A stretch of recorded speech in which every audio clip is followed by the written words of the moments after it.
Okay, so let's jump into today's deep dive. We've got a really interesting source here. A kind of strategic overview of Robert Greene's The 48 Laws of Power. You know, the book that always sparks debate. Oh, yeah, that one definitely gets people talking. Right. And this specific source, it even starts with that kind of direct address you hear sometimes, like, "Hello, everyone, and welcome to our channel, The Audible Review." Ah, okay, so like a summary channel take. Exactly. And it cuts right to the chase. Power isn't about luck or titles or money. It claims it's purely about strategy.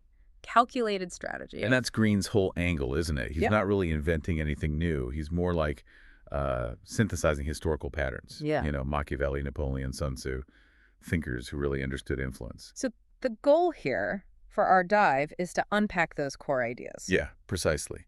But not as like ethical advice, more like understanding the playbook. The source really stresses this point.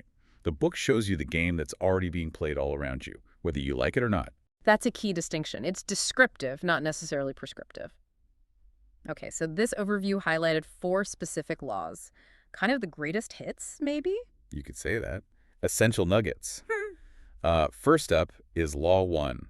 Never outshine the master. Ah, the classic workplace dilemma. Don't make the boss nervous. Exactly. Making superiors feel insecure because you're too brilliant. That's apparently a huge strategic blunder. It's counterintuitive, maybe? Well, yeah, because you think competence is always rewarded. But the source, does it explain the nuance? It's not about hiding your talent, is it? No, not exactly. It's more about making your successes seem to reflect well on the master. You make them look good. You shine, sure, but don't cause an eclipse. Got it. Uh, Okay, so that leads into law 3. Conceal your intentions. Keep them guessing. right. If everyone knows your end game, you're predictable. Yeah. You're vulnerable. Strategy, like in chess, means keeping your real goals kind of hidden. Creates a bit of mystery, which apparently commands respect. Keeps people off balance. Okay, so internally you're hiding things. But then there's law 6, which seems well, the opposite. Court attention at all costs. Be visible. Yeah, it's about the external game. Especially now, right, in this attention economy we live in. If nobody sees you, if you just fade into the background, Yeah. your influence basically evaporates. The source mentioned Elon Musk as an example here, always in the headline. It did. And love him or hate him, you can't deny he understands visibility equals a certain kind of power, though you have to wonder. How about the downside? Yeah, I mean, does that constant attention-seeking backfire eventually? Overexposure? Burnout? Green's historical examples, the ones who lasted, they often learn to like manage the spotlight strategically, not just crave noise all the time. Good point. Okay, that takes us to the really harsh one. Law 15. Crush your enemy. Totally. That sounds pretty brutal for, say, office politics. It does sound brutal, yeah. The justification in the overview, it's purely strategic, no morality involved. It argues that leaving an enemy, or even just a rival partially defeated, just invites future trouble. Because they'll come back for revenge. That's the idea. History suggests they almost always do.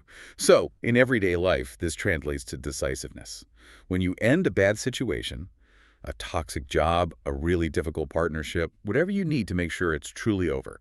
No loose ends. Absolute. Okay, so tying these 4 together, the big takeaway, the aha moment the source mentions, is that these aren't just for kings or generals. Exactly. That's the kicker. These dynamics that are playing out in the office, in negotiations, friendships, even family stuff sometimes, it's everywhere once you start looking. So the source says reading about this stuff gives you awareness, like putting on glasses that show the hidden power plays. Precisely. You see the patterns, Yeah. and then you have a choice. You can decide how to react. Maybe you avoid the game, maybe you sidestep, maybe you use the rules just to defend yourself. You're not naive anymore. You're an informed observer, at least. Right. So the challenge this material poses is, do you want to keep operating blindfolded in these situations, or are you ready to actually see the rules? That's the core question. And the overview ended with a direct question for you, listening. If you could truly master just one of these laws of power, which one would you pick?